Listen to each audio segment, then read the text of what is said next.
อาซีโพตัสสากลสำเร็จการทดลองเครื่องจักรผลิตแบบต่อเนื่องของโครงการฝุ่นโพตัส1 ล้านต้นแห่งที่ Time to share3 D+ ผลิตภัณฑ์ปกป้องตับจากเครื่องดื่มแอลกอฮอล์สวัสดีท่านผู้ชมกลับมาพบกับรายการทำทูแสสำหรับหัวข้อข่าวที่เราอยากจะนำเสนอในมื้อนี้ก็คือเกี่ยวข้องกับอาซีโพตัสสากลได้สำเร็จเรื่องของการทดลองเครื่องจักรผลิตแบบต่อเนื่องของโครงการฝุ่นโพตัส1 ล้านต้นแห่งที่ 3ซึ่งวันในของข่าวได้มาจากแฟนเพจหนังสือพิมพ์ลาวพัฒนาวันที่6 ธันวาคม ปี 2025ฐานผลิตฝุ่นโพตัสอยู่ลาวของอาซีโพตัสสากลรายงานว่าเคียงคู่กับผลิตภัณฑ์ฝุ่นโพตัส 60% สุดทำอิฐได้ถือขนส่งออกจากสายพันธุ์ลำเลียงเป็นการประกาศว่าระบบลำเลียงขนส่งหลักเขตแหล่งแห่ดงบูนน้อยได้เปิดนำใช้อย่างเป็นทางการโครงการเปิดทดลองเดินเครื่องจักรฝุ่นโพตัสก็คือแบบต่อเนื่อง1 ล้านต้นแหล่งที่ 3ก็คือของอาซีโพตัสสากลได้รับผลสำเร็จอย่างจบงามพิธีเปิดการทดลองดังกล่าวจัดขึ้นในระหว่างการดำเนินกองประชุมประชาสัมพันธ์ส่งเสริมการลงทุนของนิคมอุตสาหกรรมอาซีโพตัสสากลอยู่เมืองเซินเจิ้นสป.จีนโดยการเข้าร่วมของท่านมาลัยทองกมสิทธิ์รัฐมนตรีกระทรวงอุตสาหกรรมและการค้าและท่านวันไซพองสวรรค์เจ้าแขวงคำม่วนท่านทองลีศรีสุริตศูนย์กลางสาวหนุ่มประชาชนปฏิวัติลาวมีบรรดาการนำจากสปป.ลาวและคณะบริหารงานขั้นสูงของอาซีโพตัสสากลเข้าร่วมพิธีโดยผ่านระบบวิดีโอทางไกลหรือว่าวิดีโอคอนเฟอเรนซ์ได้ถ่ายทอดสดจากสปป.ลาว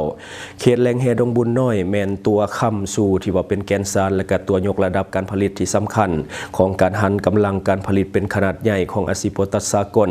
การเปิดนำใช้ระบบลำเลียงขนส่งหลักเครือนี้เป็นการเปิดช่องทางสำคัญสำหรับการพัฒนานำใช้ทรัพยากรอย่างมีประสิทธิผลสูงและการยกระดับกำลังการผลิตอย่างมั่นเที่ยงในบัดก้าวต่อไปอาซีโพตัสสากลจะก้าวขึ้นสู่ระยะเพิ่มกำลังการผลิตอย่างมั่นคง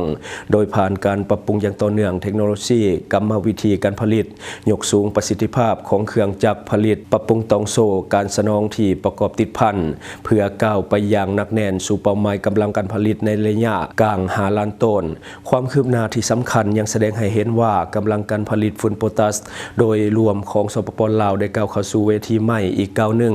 ซึ่งจะหัดแน่นและก็เพิ่มทวีอิทธิพลของแขนงอุตสาหกรรมฝุ่นโพตัสของสปป.ลาวในภาคพื้น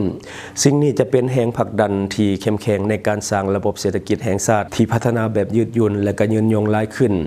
อันนี้ก็คือเรื่องราวของโพตัสที่ว่าหลายคนก็น่าจะได้เห็นข่าวๆต่างๆที่ว่าเกิดขึ้นเป็นระยะเป็นเรื่องราวบัตรเก่าใหม่ที่สำคัญในเรื่องของการผลิตเกลือโพตัสของสปป.ลาวตอนนี้กำลังมาแห้งแล้วก็มีการขุดค้นอยู่หลายจุดในสปป.ลาวแล้วก็มีการทยอยส่งออกเพื่อสร้างรายได้ให้แก่สปป.ลาวของเฮานั้นเองและบัดนี้มาต่ออีกข่าวหนึ่งก็คือจีนมีการสังหารอดีตผู้จัดการบริษัทการเงินที่ฐานหับสินบนรายกว่า1 ตื้อหยวนซึ่งวันนั้นในของข่าวได้มาจากแฟนเพจหนังสือพิมพ์ลาวพัฒนาวันที่10 ธันวาคม ปี 2025สำนักข่าวซินหัวนิวส์ได้รายงานว่า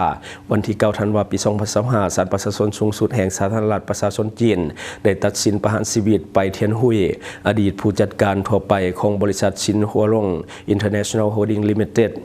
หลังจากถูกตัดสินว่ามีความผิดฐานหับสินบนโดยโทษประหารชีวิตครั้งนี้ได้รับการอนุมัติจากศาลประชาชนสูงสุดของจีนหรือว่า SPC ในเดือนพฤษภาคม ปี 2024ที่ผ่านมาคำพิพากษาของศาลประชาชนชั้นกลางเบอร์ 2ของ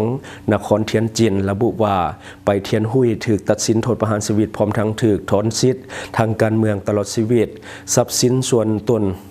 ตัวทั้งหมดที่ว่าถูกยึดและก็รายได้ผิดกฎหมายทั้งหมดจะนำคืนให้แก่งบประมาณของรัฐโดยที่ไปเทียนหุยได้ยื่นอุทธรณ์ต่อคำตัดสินดังกล่าวแต่ว่าศาลประชาชนระดับสูงสุดของนครเทียนจินได้ปฏิเสธอุทธรณ์ในเดือนกุมภาพันธ์ ปี 2025ที่ผ่านมาจากการพิจารณาคดีศาลประชาชนสูงสุดพบว่าระหว่างปี 2014 ถึงปี 2018 ไปเทียนหุยอาศัยตำแหน่งหน้าที่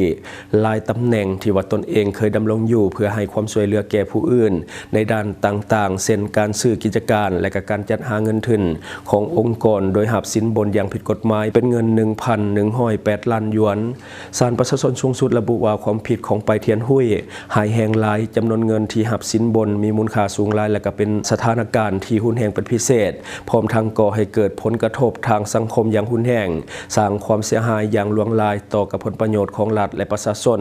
ศาลประชาชนสูงสุดจึงได้อนุมัติตามคำตัดสินของศาลประชาชนระดับสูงของนครเทียนจินคือโทษประหารชีวิตอย่างเดียวเนาะอันนี้ก็คือเรื่องราวที่มันเกิดขึ้นอยู่ในเพื่อนบ้านของเราก็คือประเทศจีนคือกฎหมายของจีนค่อนข้างที่จะศักดิ์สิทธิ์หลายและก็มีความสำคัญจีนยังมีโทษในเรื่องของการประหารก็คือยังประหารชีวิตจริงหลายประเทศควรเอาจีนเป็นแบบอย่างในเรื่องของการปราบปรามเรื่องของการเรื่องของคอร์รัปชันโดยเฉพาะในทันแถวของพนักงานรัฐหรือว่ารัฐกรเพราะว่าจีนนี่ถือว่าการคอร์รัปชันคือมะเร็งหรือว่ามะเร็งที่กัดกินประเทศจีนฉะนั้นละเว้นเรื่องนี้ไปบ่ได้เด็ดขาดนั่นก็คือคำกล่าวของผู้นำจีนโดยเหตุนี้การบริหารงบประมาณของจีนจึงมีประสิทธิภาพและก็ใช้ได้เต็มเม็ดเต็มหน่วยและก็ส่งผลให้ประเทศจีนเจริญเติบโตไวและก็เจริญเติบโตแบบมีประสิทธิภาพด้วยเนาะและทั้งหมดก็คือสิ่งที่เราเก็บมาเล่าสู่ฟังหวังว่าท่านจะได้รับสาระดีๆสำหรับท่านที่ว่าเบิ่งรายการเฮาอยู่คิดเห็นจะได้กับสิ่งที่ว่านำเสนอไปก็อย่าลืมฝากไว้ภายใต้คอมเมนต์ของเฮาและข้าพเจ้าจะเข้าไปอ่านด้วยตนเองขอขอบใจท่านใดที่มักดื่มเหล้าดื่มเบียร์หนักๆอย่าลืมปกป้องตับและฟื้นฟูเซลล์ตับแบบเร่งด่วนโดยผลิตภัณฑ์ดีพลัสตัวนี้แก้เมาค้างในโตมีเก็บเงินปลายทางช่องทางที่คุณสามารถรับชมข่าวสารจาก Time to Share Studio Fanpage Time to Share Laos YouTube Time to Share TikTok Time to Share Laos Facebook สิงห์ดาราสายลินอยู่เมืองลาวใช้แต่เงินกีบลาวและส่งเสริมผลิตภัณฑ์ภายในเพื่อลดพรการนำเข้าสินค้าและแก้ปัญหาเงินตา Subscribe for more video.